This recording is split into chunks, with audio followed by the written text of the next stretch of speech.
my channel. My name is Laura, and today I'm doing a review of books that I finished. I finished number 57, and 57 was a book I read for the book club with Lisa's book club on Goodreads. And this is the book I read, The Garden of Small Beginnings by Abby Waxman. And I gave this one 3 stars. I was debating between 2 stars and 3 stars. I wound up giving it 3 stars. It's about a woman who has her husband. She lost her husband in a car accident, and she's raising 2 children, and she works as an illustrator in a publishing company.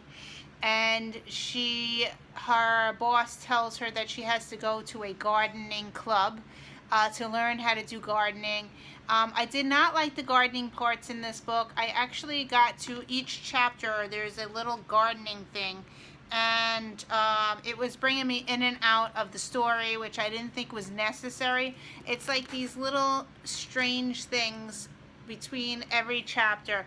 I felt this way when I read Fangirl as well. I wound up skipping the Simon parts in Fangirl, so I wound up skipping this, and I did enjoy the rest of the book. So yeah, so she goes to this gardening class, and she learns to do gardening. This book was supposed to be funny. It says humor as the part of the book, of the genre, and I did not find it funny at all. There was some inappropriate things in here, and I was expecting a love story. It was very, very slow love story. If you're looking for a love story, this was very, very slow. It didn't have much of a love story until the very end. So yeah, so I gave it 3 stars. I did like the concept with the sister, and the mother really reminded me of my mother, how she always, the humor of her putting everybody down and always saying something negative, and that's I did relate to that a lot. So anyway, I did finish it. I'm surprised a lot of people DNF'd it. There are 2 little girls in this book. They're dealing with the loss of their father. I did enjoy their concept. Even I know a lot of people said that they were whiny, but I enjoyed that part.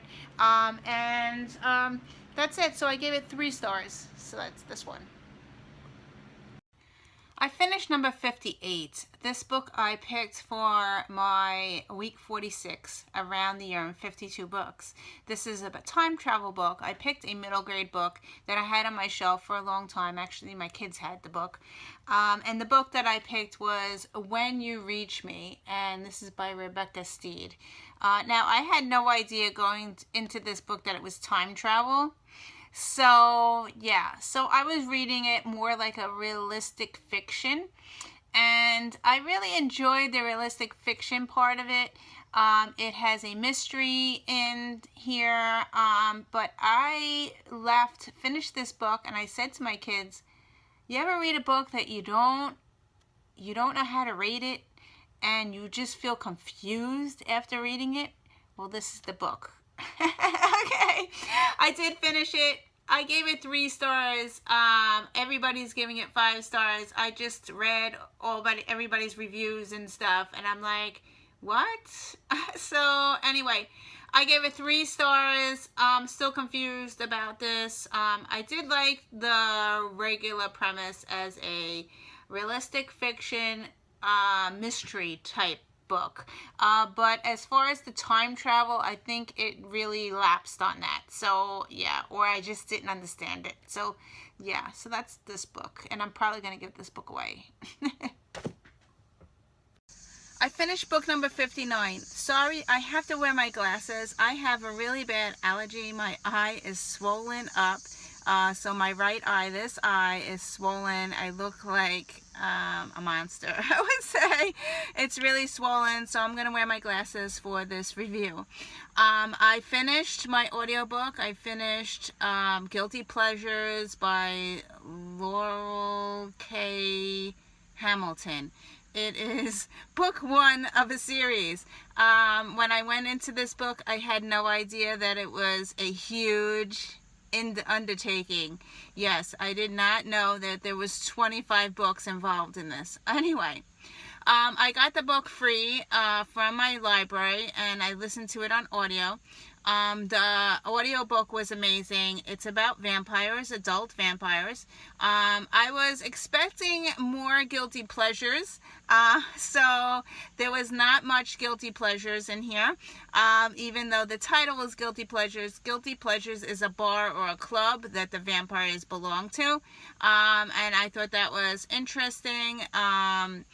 The audiobook was amazing. Every time there was a action scene, there would be music and just music. When I'm listening to an audiobook, my mind tends to wander.